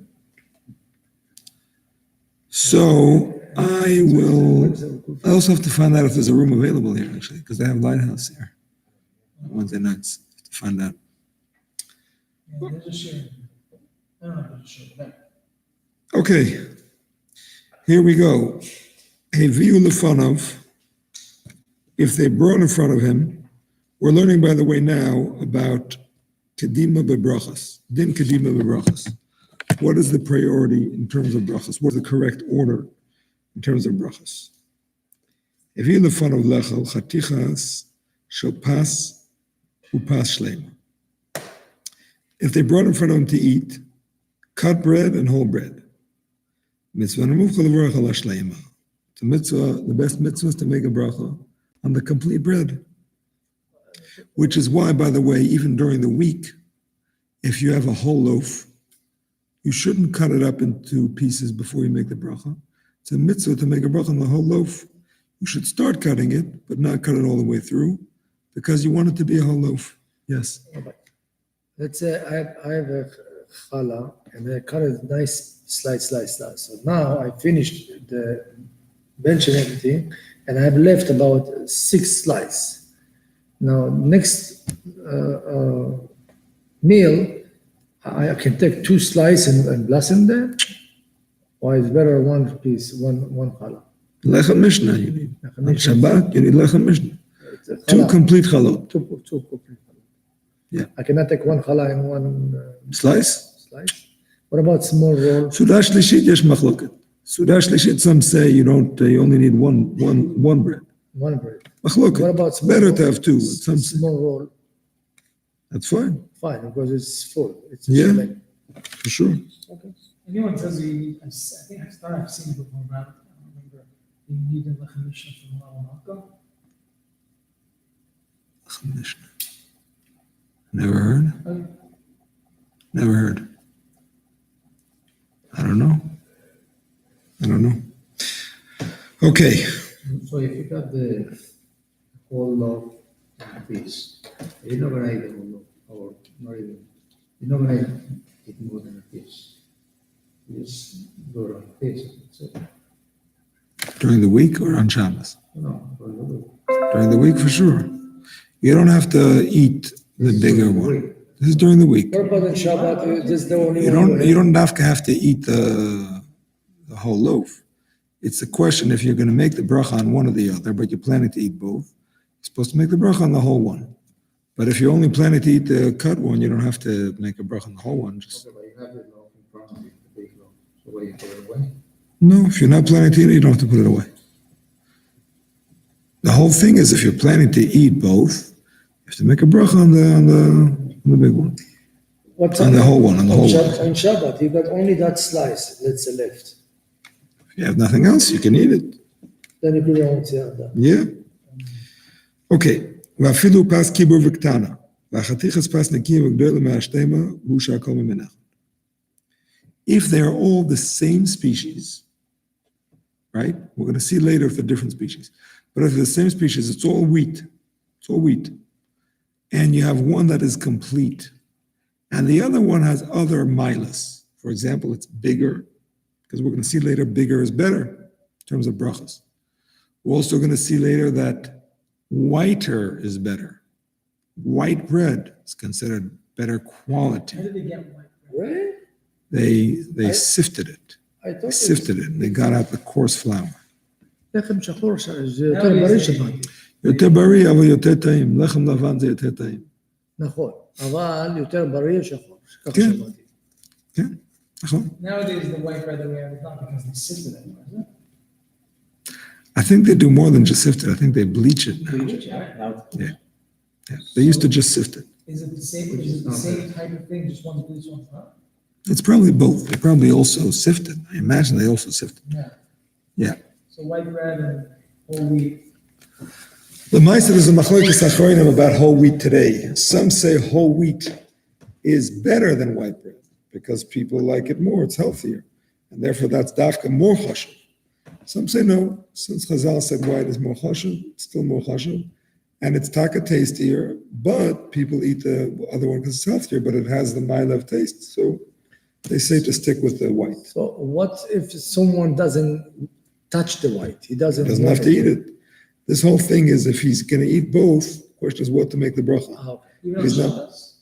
What do you mean? He has a whole wheat and a white loaf, 2 challahs, and he's not going to eat the white challah. For sure he doesn't have to eat it. This whole discussion is not about what to You don't have eat. to do what's on the white challah. No, for sure not.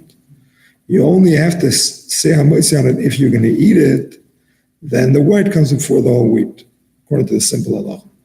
But if you're not planning to eat it, halacha doesn't tell you what to eat. Really? I thought Absolutely. I'll tell you to eat it. No. You have both breads. Very important cloud. This whole discussion is it's only a question of what to make the bracha. If anyway you're eating both, you want to know what to make the bracha on, this is what you do. But if you're only planning to eat one, there is no chiyuv to eat the other thing that you're not planning to eat. Okay, On a piece, on a challah, yeah. there was something I remember reading once that which piece you take for after you shoot it. I mean, from The middle piece. in the second two, it's good too, right? In the middle is the best. Isn't that, Shulchan Aruch says the piece that was, Keneged mispakeya. More pressed. Keneged mispakeya, the part where the bread splits open. You know, if you don't braid the challah, it splits open in the middle, you know, like in the top. You see the loaves, they split. So that's considered where it bakes, where the heat of the oven is the strongest. So, keneged mispakeya, opposite the place where it splits open, which basically means on the bottom and the middle. middle of the challah on the bottom of it. Exactly. It's actually a machlokes if it's the top where it splits or the bottom where it splits. So if you cut the whole thing top to bottom and you eat from that middle piece, you're yotze that way. So it's better to cut the challah in the middle. Yeah. And then slide it and give it to the. Yeah. Yeah, that's- Anyone do that. It's so funny. Everyone I see cuts that hand. Be'emet? No, the middle. Maybe I don't pay attention. That's a fair halacha that Rav Ashi learned from Yeravam. It says in the Gemara that Rav Ashi was teaching Nach, and he said, tomorrow we're going to discuss our friend Yeravam. So Yeravam came to him in a dream and he said, you call me your friend? Do you even know what piece of bread you're supposed to make a motzi on? Rav Ashi said, no, I don't know. So Yeravam taught him the halacha that you're supposed to make a bracha keneged a mispakeya. And the next day he said, today we're going to learn about our teacher Yeravam. And Rabbi or Then he can But again. he explained to him, the whole thing is that Rabbi Rav Ashi considered that he served Avodah Zarah, and Yeravam explained to him also in the dream, if you would have been in our days, you would have lifted up your skirt to run to serve Avodah Zarah. Because they had a Yitzhara then that we didn't have. That's So Gemara says. then the next day they said for the teacher, and came again. teacher. No, No, you're not getting I it. was happy. Oh. Explain that to choose the part that is cooked more. Yeah. To cut it from there. Exactly. That's the middle.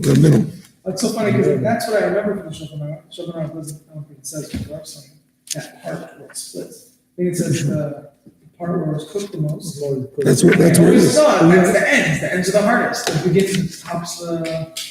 Remind me, Rebam with who? No, complete ends. The Right. Rebam with the other person. What? Rav Ashi. I have a question regarding the parts of the challah. So like, I heard this about the person has 2 challahs on Friday night. He uses one, they don't finish that one, and the next day they put it together with toothpicks, make it look like it's a whole bread. Is B'diavad. that B'diavad. not nola? There is such a thing, but it's only if you don't have anything else. Is that nola? Noiland. Yerivam was Well, Gadol. you can do it, but it's only if you don't have anything else. Rabbi, Yerivam was Gadol Matorah? Yeah, at first I thought you said normal. Is that normal? It's not normal, it's not normal. No, I've seen it, it's wrong. That's why the Rav said that the other works. Yeah, the other works. Meaning two pieces of one bread. 2% And now you're making it look like one. Yes, you put two toothpicks in between them, you push them. Yeah, it is broad, but it's only if you don't have anything else.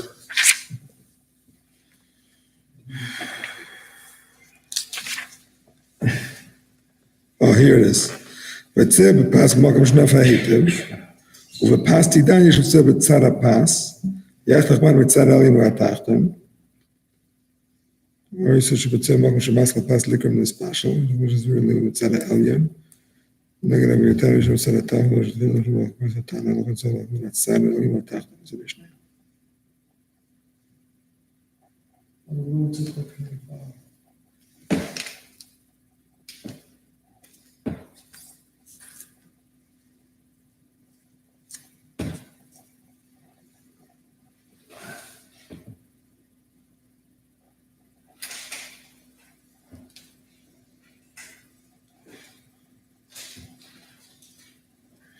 The Ramah just says that you should take from the top and the bottom because of this question of what's keneged mispakeya.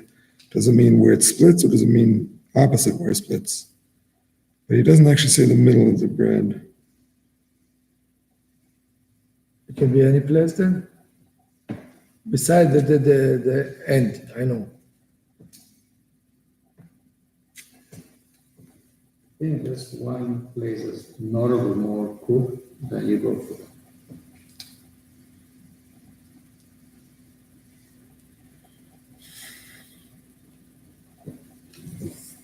Usually the sides, because it has less bread, and it's heating up the same, it's usually harder than the top of the bread, middle. שני הקצוות זה נשרף יותר. כי יש פחות עיסה.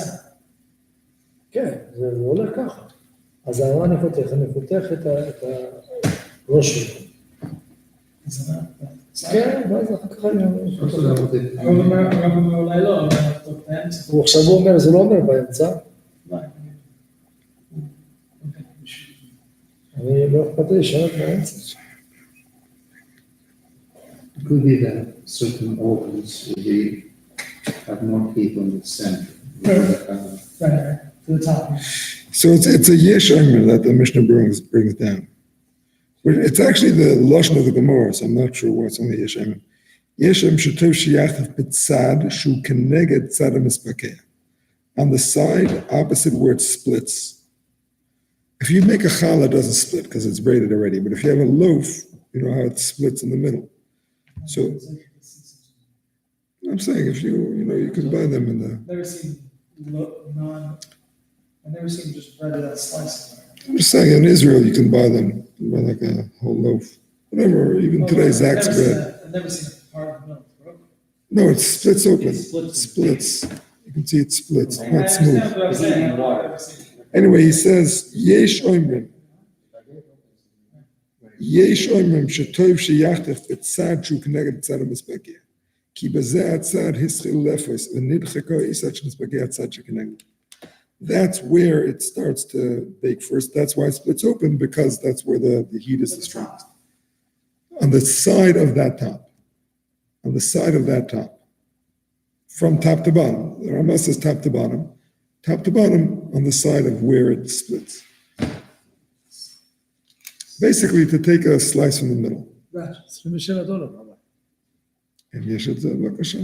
כן, בבקשה. אין לזה. כך. ילד, כל הכבוד. $27. Anyway, I'm just, it's interesting, he only brings it b'shem yesh omer. What's the main halacha? According to what No, he doesn't bring, in the Mechaber, he just says, makom shnefa heitev. Okay. And he doesn't define exactly what that means, wherever it's baked well. Yesh omrim that is what he means. Convection oven, the sides of I don't know. I'd rather find what it says in the, By the way, in those that say. bread made on a microwave. Yes. Real bread is that for, Why not? not the usual way of making bread. Rav Moshe holds baking with a microwave is an Issa D'Oraisa on Shabbos. He holds it is considered usual. He holds considered usual. Anyway, you don't bake with the microwave. You can use the microwave as a convection oven. But you're not, No, it's, but I'm saying that if you make, I don't know if it's possible, I assume it's possible. I don't think it's possible. Bread, huh? I think the microwave can double as a convection oven. I don't think it's possible. But even if it is, Rav Moshe holds that it's considered normal nowadays. People cook in microwaves? People cook in microwaves? You could use a microwave to cook. To make Like water, frozen microwave, Things that are not prepared You can use it as a convection oven. You can. Cook a steak in the microwave. Really? You can put a neck on a microwave.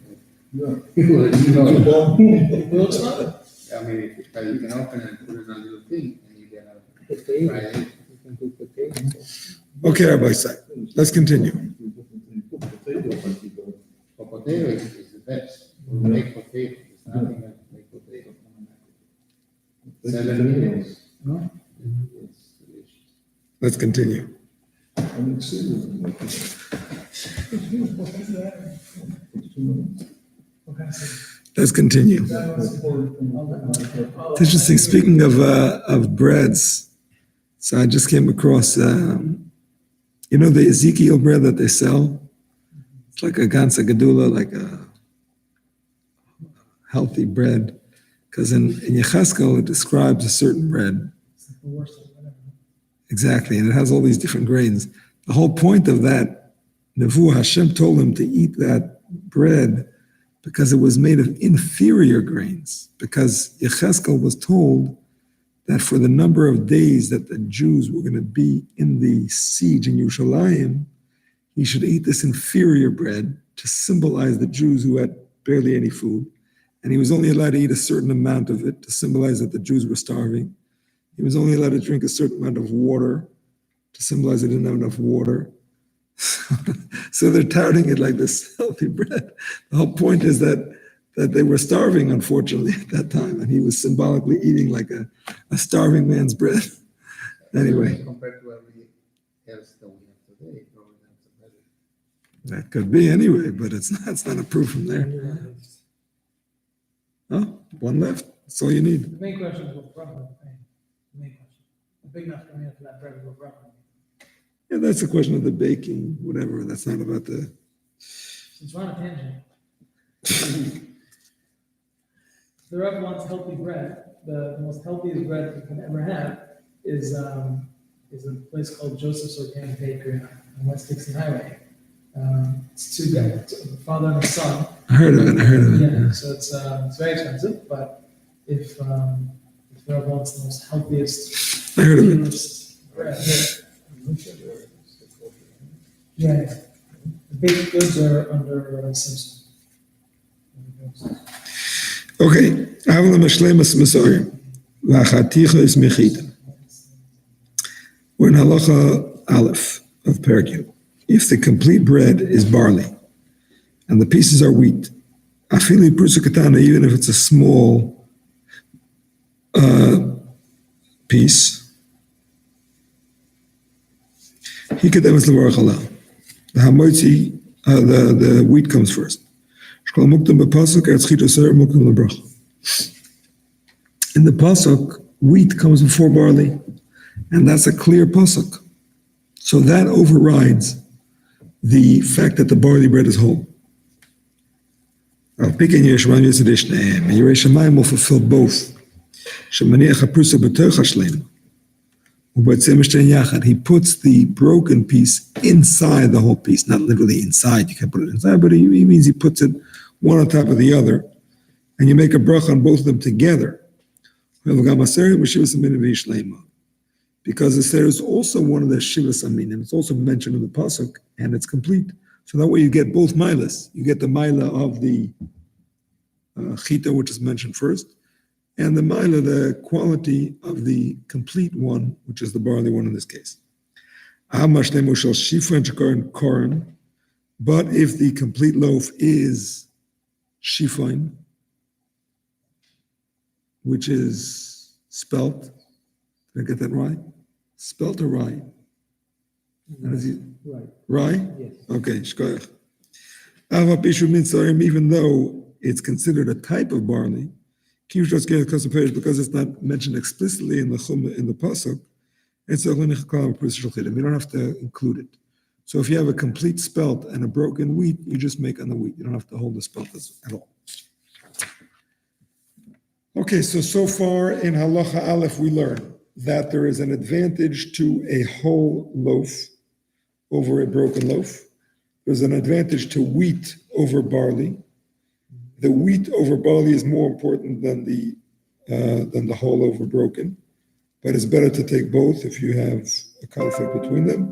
But when it comes to wheat over other breads of the 5 grains, spelt, oats, rye, then you make on the wheat no matter what, even if the other ones are complete. And the wheat is not. Small, this is slice. Correct. Small slice also. Put it under. If the barley is complete and the wheat is not, then you pull them both together. But if the other one is not barley, it's one of the other grains that's not mentioned in the pasuk, like spelt, oats, and rye, then you don't have to even hold it. Just hold the wheat and that's it. With the exception of Shabbos, where you always go. Shabbos, you need 2 whole ones. So What if you have then, one? that's Always true. doesn't apply. Well, it's not going to apply now. You put aside the whole ones. It's probably better not to have it on the table. You put That's aside gonna be what, the whole conflict. ones? No, the broken ones. If you have broken wheat on Shabbos and you have whole barley, whole spelt, whatever, it's probably better to leave the wheat off the table or to cover it at least. Everything's covered. But to cover it separately, I'm saying not to have it in front of you so that you just make on the whole ones. What if you only have one? That's a question. Should you make a bracha on the sliced wheat or the whole? What Shabbos is saying? Is it all or nothing? Is there? If Is you're not there doing Lechem Mishnah, so you might as well do maybe what it's saying. not sure. Not sure if there's a mila of one whole. If you're not doing Lechem Mishnah anyway. I don't know. A ziploc bag, is that considered A what? A what? ziploc? Yeah. Transparent plastic bag, but is that considered separated or even? I mean, What do you mean by separated? like, It's easy. I know, for example, I know when I travel, I always put my filling inside, each one inside the ziploc. So that's an additional protection. Yeah. So in any case of halacha, when you put something inside a ziploc, you can still see it, but you cannot access it. It's outside of your realm. Is it considered covered? Is that your question? For the purpose of not being present? Can you cover your challah with a Ziploc and consider it covered? Plastic. It's not embarrassing. Exactly. I don't think so. If you can Because it's see still it, embarrassed. It's still, you can still see it. it's kavod. For the purpose of the mon, there's a few reasons why we cover it. One of the reasons, like the mon, which had a covering above and below. So for that purpose, it still has a cover. But in terms of it not being present, the fact is you see it.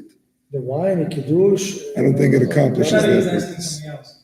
Which, if you have let's say you have a hollow rat still in its original, like a plastic. Yep, Bakery bag. yep. So can you just put that on another challah, since you're not eating that challah, and just make a note of it? So there's a problem with that. As far as I know, it does work for Lechem Mishnah. I don't think there's a halacha that you have to touch the Lechem Mishnah. But the problem is that you're supposed to, What? There's not even- I don't think there's a halacha that you have to touch it. You're holding it. So what if you're not touching it? Oh, as long as you're holding the bread? Right, as far as I know. But there is a separate problem, which is that you're supposed to touch your 10 fingers on the bread when you make a bracha. Kabbalistically.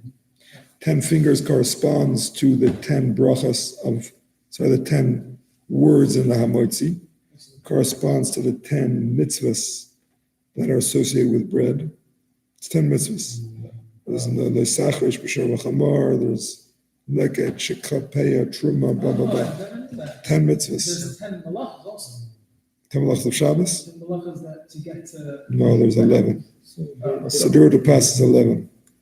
Maybe one of them could be like excuse for that. No, I saw that brought down. That one of them. I'm sure it's 11. So you're- Pretty sure it's 11. But you're required to- Unless you don't count plowing. I don't know. So I don't know. I think it's 11. I see it right the, there. the plastic, Maybe they disregard one of them's not as special as the other 9. There's other thing. so the plastic will be actually considered hatzisa. Saying no, saying to the Kabbalah part of it, that The Kabbalah, but not to the Lechem Mishnah part. Because the Lechem Mishnah says you just have to hold it, you don't have to have your fingers on the bread. One of them has to be uncorked. Which is an 8. Yeah, one thing, the other one. The other one will be- Rabbi, Maybe this I'm is, wrong. I can only think of 9 now. when you all, Maybe I'm wrong. What? I was saying that actually the bag is not considered hatzisa. For the 10 fingers? Yes. Who said? No, I'm asking. I think it is. Hatzisa. I think you should hold it outside of the bag to touch it with your 10 fingers. yeah, because, Rabbi, when you have one challah here, you put it together, there's 10 fingers together. right? Exactly. So also with the wine, I might tell my son to hold a 10 No. finger like that, he pick it up to my hand. I don't know. Oh, there's a thing to pass it with 2 hands. There's a thing to pass the wine. Every Friday, he's pick it up with a 10 finger, make sure. יש 10 כזה דבר. ולא, 2 hands. לא כתוב שם 10 fingers. כתוב שם 2 hands. Raphael says about that it's not hatzisa when it's holding it like this, it's okay with the 10 fingers in Kabbalah. That is, Kabbalah says one thing and then the Alana says other thing. Who said? No? Do we need to call No, him? no, like explain what you were saying. I'm just trying to say what the Rav said. The Rav said that according to Pshat, the Mishnah, you're not need to be holding your fingers on the bread. What I said is that it's not a lechem mishnah din per se, but it is a din. It is a din of the bread. It is a din of the bread. When you do another bread. It's brought down in Shulchan Aruch. It's not just Kabbalah. Shomea. Yitein shtei yonav al pas b'shas habracha. Sheyesh ben 10 atzbois keneged 10 mitzvos atluis b'pas. V'lochen yesh 10 teres brachos amoitzi. V'es teres posuk matzmiach otzel behema. V'es teres posuk nechal achas habeir. V'es teres posuk erech schito so'ira. V'es teres posuk yiten lecha adakiyim. It's a halacha of Shulchan Aruch. So it's not according to According to Pshat, you should also keep your fingers on the bread. Exactly. What I meant is it's not a din in lechem So mishnah. let's It's not a say, din for in lechem example, mishnah. let's It's a say, din for in- example, it's like this. Yeah. Here's the Lechem Mishnah, and then my hand's here. Hanan, we need to call him for Mari. Yeah. I have my 10 fingers with me. Perfect. Baba. I don't have to be touching this. I don't This think is so. being a plastic bread. It's coming together. Oh, that's a good idea. That's a good idea. It was easy to get. I mean, if you want to, I have Dafka. 10 fingers on the bread. Has to be transparent or not? It can be paper wrap.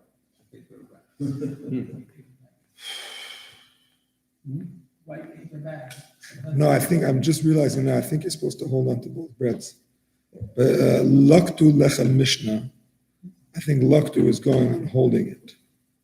I'm pretty sure in Hilchas Shabbos, when it discusses whether you have to eat from both breads, so there it says that the pshat of Laktu Lechem Mishnah is not to eat from them, but to hold them. So actually, you could say, well, you're holding it through the other one. I'm not sure about it. But you definitely have to hold the Lechem Mishnah. That's it. The pshat of Laktu Lechem Mishnah is to hold them. So I don't know if you're Yotza with that. I don't know. Are we talking both birds at the same time? I thought also to He's do it asking a general question. I open it, I take it Yeah, out, but on and I finish and I Friday, put it back. put one cutlet lower to the heart, and then on Shabbos you do the right one. We're done. Say it again? So like the two halas on Friday. Friday night. The one on the left is close to you. And on Shabbos, the one on the right is close to you. Coming from a But river. there is something like that, so, because of the mitzvah, Yeah, but it's not like right and left, it's top and bottom. so that was always, you should have both colors. Friday night, you put them together, Right. and Shabbos day, you put one slightly on top. of the That's other. Chabad. Chabad Minhag is Friday night side by side. Shabbos day, the right is a little bit higher. But if you want to talk about regular halacha, so Shabbos day, sorry, Friday night, I think it's like this, yeah? I think it's like this.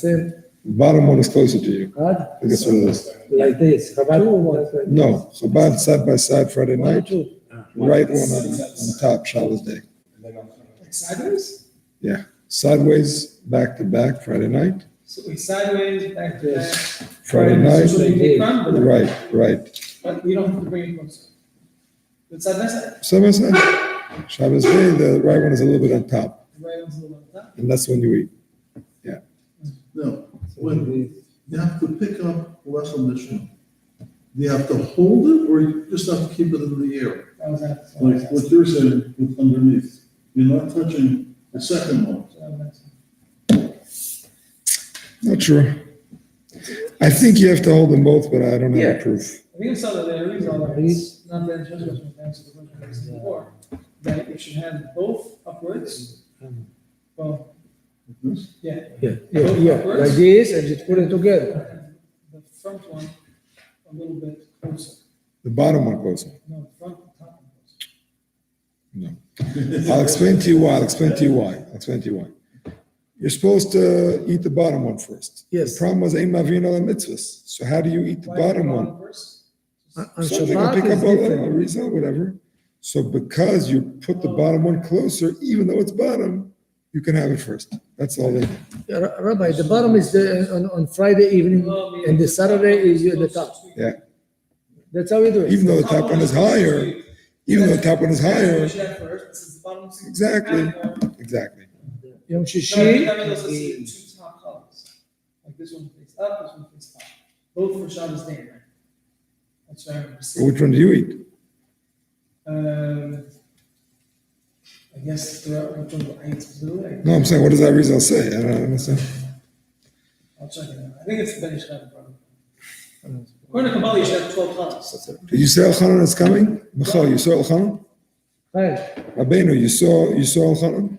Michael. Did you say he was coming? I said he was, but I thought you said you saw him or something. Let me text him and remind him. Guys, we have to put the table back, otherwise they will not get to give us this room, because tomorrow 7:00. Yeah. Okay, this one is going in the other chair, this one is going in this chair, and this one is going here. 3, 1, 2, 3. So you're not leaving, right? I'm not leaving, Huh? I'm not leaving. So you direct this. Okay, I need to do it together. Baruch Hashem.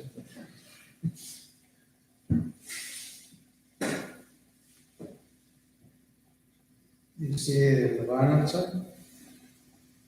I can't see keeping it in the rack. Because it's something. So you give me a show. All right, all we got through is one halacha in Perek Yud. But in Mitzvah Hashem, tomorrow we'll get through it with Hashem's help. All right, my friends, I thank you all for your patience wherever you are. And I would like to say that tomorrow we'll have a better plan for this class. Have a good night, everybody. You can see.